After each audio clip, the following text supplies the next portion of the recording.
Yeah, there you go. Oh, darn it. Going back. Upside down isn't the way I want to be today. We'll go down there. Do you have a question? No. Anybody have a question down here?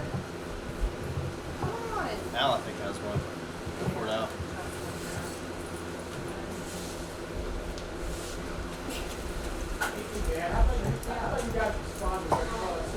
Well, we certainly can. Yeah. Yeah. So, whoa, yikes. That's pretty loud. Anyway, so let me just address some of those concerns that Charlotte has and you guys have. And look, there are concerns of ours too. And there's a lot of issues in Harrisburg that come across our desk. This is something that we absolutely care about. But as Megan Martin was talking about, we don't control the courts. And because of that, we've lost the majority because the maps were drawn against us. So we don't have control of what comes across our desk and vote on. We lost that. We lost that when we lost the majority. And even though it's a one vote majority, we lost that. So we're in a defensive position right now. And I can tell you, the things that the House Democrats are passing is crazy. We spent last week talking about the Crown Act. And if you know what the Crown Act is, it's basically making hairstyle a protected class. You can't be discriminated because of your hair. We passed bills that would basically get rid of charter schools or cyber schools, that option. Whether you like cyber schools or not, this bill would destroy them. It would be not an option for families to choose. There's all of these things that we are in a defensive mechanism. That being said, we are fighting back. We are picking away at we have fought back on some of the things they're trying to pass. We have a governor who, that claims he's a moderate. That he kind of recanted on that, but I see my friend wearing his voucher shirt. That's a real issue. That's something that that's how we get back control of our education. And Governor Shapiro, whether he likes it or not, has been on record of supporting some type of voucher program. That's monumental. That means it's working. He knows that the people of Pennsylvania support school choice. And because of that, whether now a Democrat, and we have not learned that, and Dan and I didn't get burned on that this year, but we have plenty of friends that have. Twice this year we've been burnt, people in Harrisburg have been burnt by Democrats. Josh Shapiro is the latest, and he's being held he's getting beat up pretty hard nationally on that. So, and he's going to have to answer for that. And no matter where we head, there's a magic number in Harrisburg, 102, 26, and 1. And nothing happens unless you have those numbers. And we can yell and scream and do all the things we want, but nothing changes unless you have those numbers. And luckily the Senate's controlled by Republicans, which is really our firewall right now. And I think the people of Pennsylvania are seeing, when you give the keys of the car to the Democrats, the craziness that's coming. 10 bills have been signed into law this session thus far. 9 of them are budget innocuous bridge namer bills. One of them was a Republican bill by the Senate pro tem dealing with breast cancer. So, if you ask me, we're playing strong defense here. I recognize what you folks are saying. I know we have a lot of school board candidates in here who are fighting hard on the ground here, because that's how you fight too with those things, locally, and not letting that stuff into our schools. But I can tell you from our perspective, our colleagues, Barb Lime is a good friend of ours. She's got a bill dealing with indoctrination. That bill's going to sit in committee though, because it doesn't have the votes to get out. Period. There's a transparency and curriculum bill that's sponsored by Representative Kristen Marcel out of the Southeast. So a Southeast member, where some of our more moderate Republicans are even believing in this issue. This is a winning issue across the state. It's something we're going to continue to push. It's part of our Keystone commitment that our House Republican caucus is putting out there. But we got to talk about a lot of issues, and I know that you're saying this is a number one issue for you guys, and it is for us too. But there's a lot of issues across the state too that folks. So if you don't hear us talking about it every single day, that's why. There's folks in other parts of the state that care about energy more than they care about this issue, or they care about economic growth in their region, or whatever the case may be. Education though always comes back to an issue that folks care about. And I've known a little bit about that, so I'll let Dan fill in. But that's kind of the lay of the land right now as it pertains to Harrisburg. What he said. One of the things that's Torren mentioned the number 102. What I'll tell you the stark difference between the House Republicans and House Democrats. Any bill that they deem is a worthy bill of running, no matter how disgusting the bill might be, like making hairstyle and protected class. I mean, which is ridiculous, but yet they ran it. What gets me is when the Democrat leader says, this is a yes vote, I guarantee you 100% every single Democrat will be voting yes. When they say it's a no vote, every single Democrat will be voting no. They have their 102 and they are like lemmings. When Republicans get a bill, we always have a dozen or so that jump ship, go either way. You can't count on a full unanimous Republican vote on almost anything. Whether it's the budget, whether it's education bill, whether it's a bill where you think, my gosh, that's an easy bill for a conservative to vote for, we will always lose a handful of votes. We couldn't even, mainly because of one Republican out of Hershey, we couldn't even put a speaker in place just for a couple of weeks and run the bills, which in my opinion, there's one bill sitting there that is the most important bill we could ever vote on. This is my 17th year. In all 17 years, this is the number one thing we need to vote on, and that's the constitutional change bill. It's Senate Bill 1 that includes 3 constitutional questions that would go on your ballot as soon as we get it passed at the next election, okay? One piece was to make voter ID, and this is to give you, the voters, the opportunity to vote to change the Constitution, okay? One of them was for voter ID. There's a 70%, 70% of the people out here want voter ID, whether Republican or Democrat. Across the state, it's 70%. The House Democrats will not let that bill go for that reason. They know that that's going to hurt them. They know they don't want you to have the opportunity.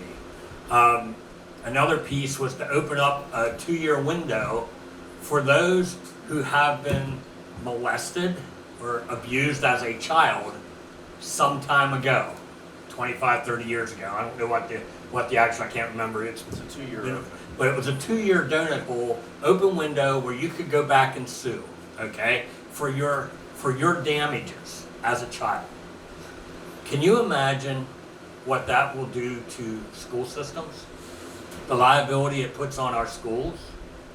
Because chances are that teacher's been, retired, died, been buried for 10 years, and now somebody's going to come and say, that teacher molested me, or that priest molested me, and I'm suing, and I have the right to sue.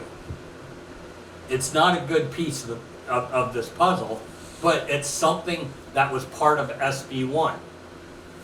The Democrats want that, mainly because one of their members has been pushing a bill to do just such a thing, and he got it included in SB 1 to open this donut hole, okay? That was the guy that was chosen to be speaker temporarily. So what they did was they eliminated the other 2. I'm missing one. It's the and then the regulatory reform. Regulatory bill, so reform, that during yeah. COVID, a lot of Charlotte was talking about the regulations. One of the problems here is that the executive branch has grown in power, and we don't have a court system right now to be a check on that because we lost the majority. 2017 was probably the worst election we could have lost in Pennsylvania because we lost the courts. So we lost the maps, we lost election law, and we're losing the regulatory reform law because our PA Supreme Court is the most activist court right now, and it's writing laws or it's rubber stamping laws that the executive branch is doing. So that this particular amendment would require the legislative branch to make the laws, would just solidify that this regulatory authority, which DEP and PDE and PennDOT, all these agencies are creating law themselves, it would roll that back and restore that back to the legislative branch. Torren and I had a meeting the other day, and we were discussing the possibility of getting one little quick bite, maybe a more permanent bite, but at least a very quick bite at this apple again. Two of their members are running.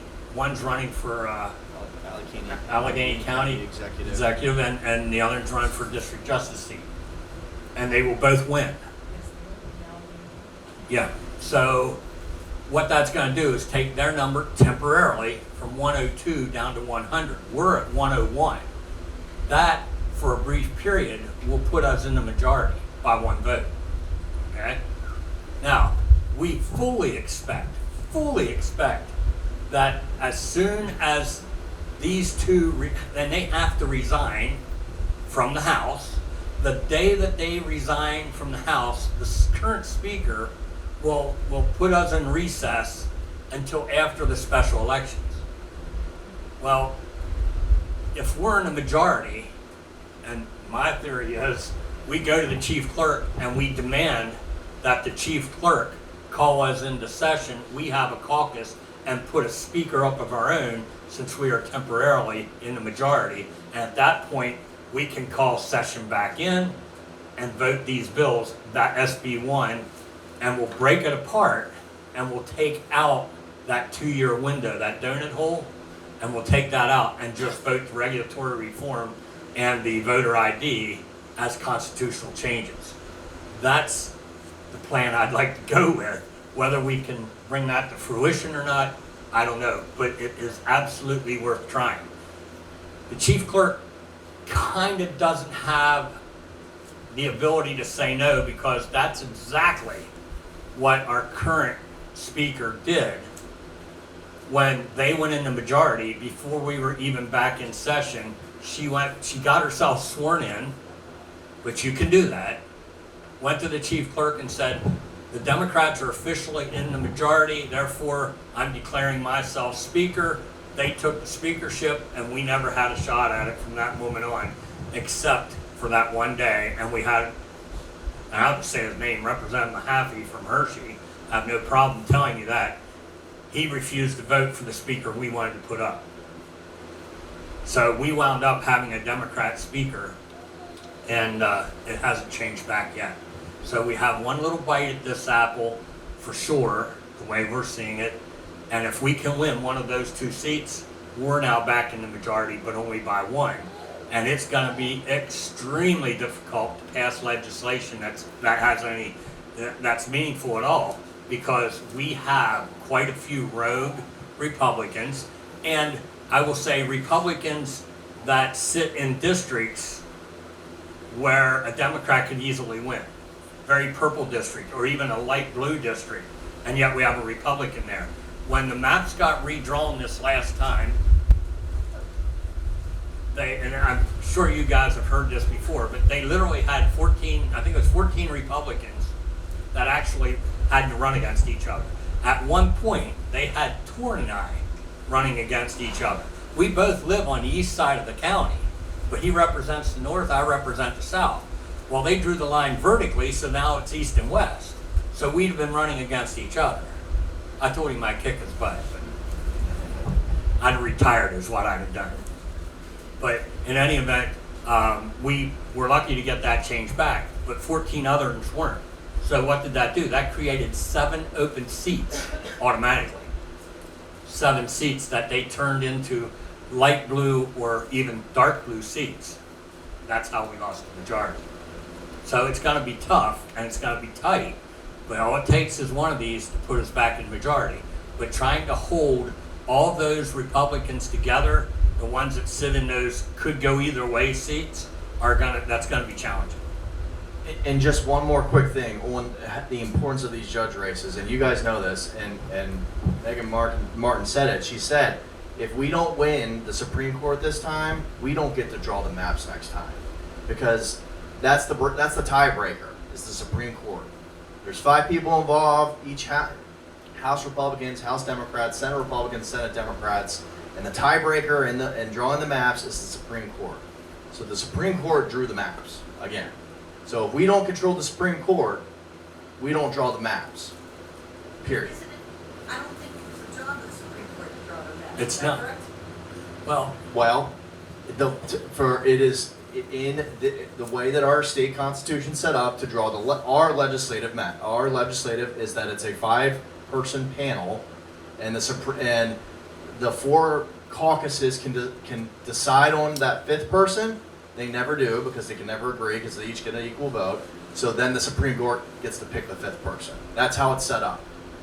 and they picked a gentleman by the name of Nordenberg, who was the chancellor of Pitt University, who came straight out and told the whole world, he says, and we were up 113 to 989, something like that. We had a really nice majority in the House. And he came right out and said it's time to level the playing field. So he did everything he could to put the Democrats back in the majority, and it worked out. It was tight for him, but it worked out. And congressional maps are driven by 100% legislative drawn. Now, granted, the Supreme Court, our U.S. Supreme Court, came out a couple weeks ago and said that the state courts can weigh in on that. Unfortunately, they did say that it was the North Carolina case, North Carolina v. Wisconsin case, where again the courts there were drawing the maps after the legislative body passes the congressional maps. The court intervenes and says, "Well, we don't think those maps are fair for whatever reason," and they redraw them. Well, the U.S. Supreme Court actually said, "Well, the state courts can weigh in and determine those constitutionality provisions." So they have some say, but in the state process of drawing the maps, the state legislative maps, that 5-person panel is who decides. And that was from 1967. Yes, sir. Something said earlier Excuse me, about, we're in turn, sorry. Oh. There is a process here. Oh, We have my a bad. gentleman here waiting to ask a question. Al, go ahead. Thank you. I'll come back to you, Rod. Thanks, you, Rodney. First of all, let me say a big thank you to Dan and Torren for being here today, and what a beautiful venue here. Al Moyer from Gettysburg. I don't know a lot about politics. Education is kind of my field and my wheelhouse.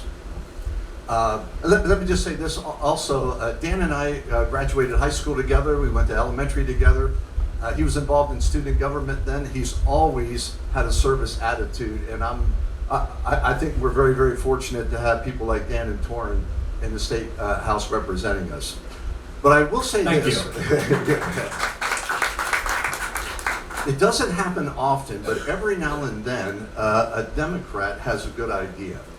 And there was a House bill recently that was approved by the House, House Bill 1422, that had to do with changing how we are going to pay for cyber charter schools. And let me just say this right off the bat.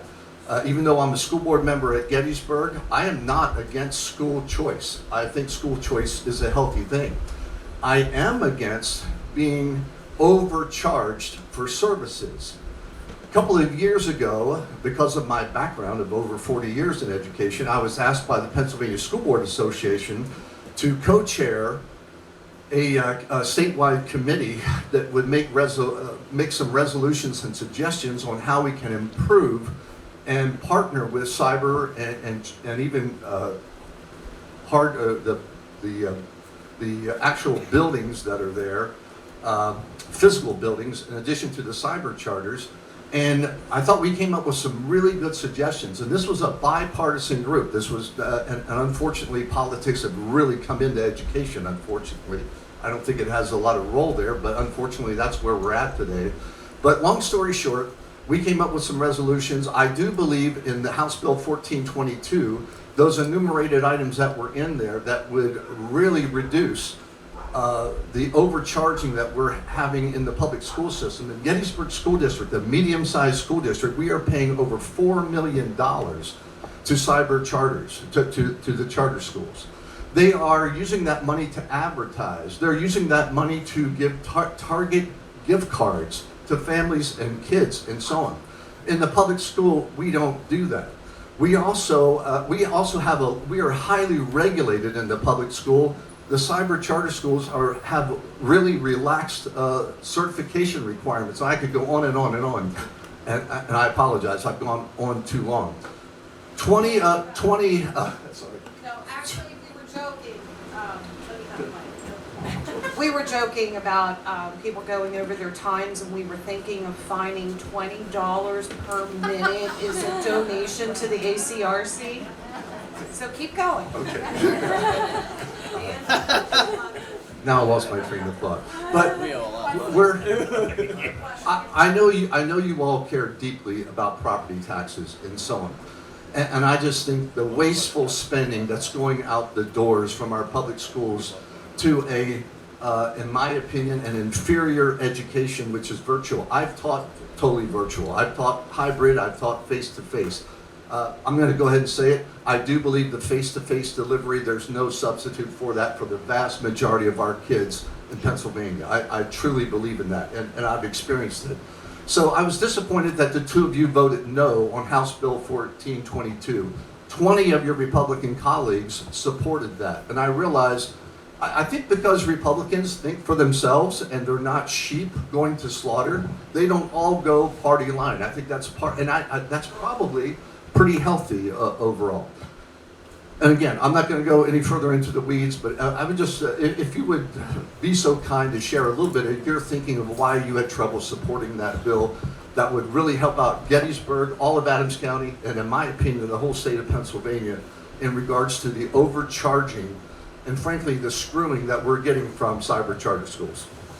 So Al, thanks for the question. That was the bill I was alluding to earlier. So this is the classic example of pigs get fed, hogs get slaughtered situation. And what this bill does, and I understand there are reforms that need to happen in the cyber charter arena. Everyone agrees with that. The problem is when we talk about the funding mechanism, this would eliminate the cyber options for students across the Commonwealth. This bill will absolutely do that. Kill 'em. It would kill them. So that's why I was a no. I'm pretty sure that's why Dan was a no. That this bill will absolutely do that. And we can disagree on that, but that's the reality. And the members that voted, the members that voted to support this were friends of the teacher union. The Republicans that were friends of the teacher unions and the labor unions and those types of things. So they were the Republicans that voted for this. So I think there's a solution, and I will tell you this too, that on the horizon, education funding is going to be front and center for us. The Commonwealth Court came out and said the way we fund our education system is unconstitutional. So all of these things are going to be on the table anyway. So those types of those conversations, whether it's cyber or charter or voucher, all of these issues, property tax, all of these issues are going to be required to be on the table in the next year and a half because the Commonwealth Court is going to require us to do it. I mean, Shippensburg was part of that lawsuit, and they have pretty much told the legislative branch, fix how you fund education. So I agree with you. I think there is a number that you could set, a statewide number for a cyber school, but the number that was proposed was just unreasonable. On top of all of that, one example, I spoke in opposition on the House floor on this bill, and there are glaring issues with the bill itself, and even the technical aspects of the bill. So, for example, right now, Dan and I, when we run for office, anybody who runs for office or sits in a municipality or whatever, has to file a statement of financial affairs. We've all, if you file it, you know what it is. And you're subject to certain other things as well. This bill would require the cyber schools, any company that does business with these cyber schools. So, for example, let's say you use Amazon web-based services for your networking. Amazon would be subject to every employee there would be subject to filing the financial affairs, and they'd be subject to the right to know law. So all these private, and maybe we want that, maybe we would love to see what Amazon's up to, but that's just kind of shows you the extreme that this bill. So and even the people that passed this bill out had said that there was concerns. Oh, we'll just fix it in the Senate. I mean, that was the message. So there were some major technical flaws with the bill itself too. That's why I was a no. I'm open to the conversation. I think how we fund our schools is definitely on the table of how modernizing it and looking at it and why our property taxes are higher here than elsewhere in the state. And I know Dan and I have worked on, Dan's had a bill dealing with cyber school in the past that's more, I think more of a commonsensical approach to it. But that's why I didn't support the bill, and Dan, I don't know if you have anything else to offer. You pretty much covered it, but I did put in a bill, I think you probably remember this, but I put in a bill several years ago when I found out just how egregious cyber schools can be and how they turn themselves into a money-making machine. And you got to know the inside baseball to understand it, but a lot of them do lease buildings, okay? But they lease them from the owner that started the cyber school, and he's getting rich while everybody else around him is getting poor, and while the school's getting poor. I get that. I put a bill out there. Boy, I certainly do know how to start fights, that's for sure. My bill basically said this in a nutshell: if a school system either starts their own cyber system, or contracts with a cyber system, or starts a consortium with other schools to create a cyber system, that's the one that's for free for your district. If you step out of that, you pay just like you're going to a private school. No problem. That way, if Gettysburg has their own cyber system and a student from the Gettysburg School District wants to go to cyber school, that one's the one that's for free. It's simple. It's easy. And I haven't run into one school district yet that argued with me on that when they all loved it. The problem is I had parents and cyber school people marching up and down my hallway carrying signs wanting to hang me in effigy is what they wanted to do in front of the Capitol. It can get pretty nasty. And I ran that bill for more than one session, at least 3. And when I come to realize I'm not getting it off the ground, it's just too much pressure and there's too much money involved. And these people that own those buildings that are getting rich know who to donate money to through their lobbyists to get it back to the right people to bury the bill. And that, unfortunately, is the way our political system's run. I'm going to take a sidebar and say the same thing I said 25 years ago, is you're never going to have a really true democracy until you have a true campaign finance reform package done and stop that under the table money going to certain people to make sure things happen or don't happen. And people lose their rights that way. But it goes on, and it goes on today, and unfortunately our court systems have said, no, we're all good here. But I agree with you, we agree with you, that bill wasn't the bill though. But if they would take bites at the apple instead of trying to shove the whole apple down, but that bill was not a bill that would have worked out well for those that truly want their kids in cyberspace. Next question. Thank you. Helen Jan, resident here in Adams County, and kind of going back to Charlotte's first point about the schools, transgenderism, all that kind of stuff. I understand your point, you guys don't have control of the house, but you did. And what did you do? Schools, all of us here are impacted by what's going on in the schools because you've got grandkids, kids, and the kids are our future. And the things that are going on, the rules and regulations that these schools have to go through and follow. And the thing is, we're doing it on the local level. Ever since COVID, parents have been going to school boards and speaking up. Parents have been running for school board positions and speaking up. And so slowly we're starting to make a difference that way. But we need your guys' help at the state to help with that stuff, because these school boards and administrations, they're getting stuff from the federal government, then it's coming down to the state government. And so the Department of Education had Wolf for 8 years, and all the stuff that they passed, Trevor Project being on the Department of Education website. It's ridiculous. And we can't always do it at the local level. We're doing all we can, but we need your support. And there's nothing more important, I think, to all of us here than what is going on within our schools. Again, we're all impacted by it, and anything that you guys can do to support that and to, just do away with some of that stuff. I will say this. This is year 17 for me. I've had 4 years with a Republican governor. That was Corbin, okay? The Secretary of Education works for the governor. He's the appointee of the governor. Everybody under him technically works for the governor. They do not report to us. They do not report to the General Assembly, okay? We talked about just a few minutes ago about one of your rights that's being withheld from you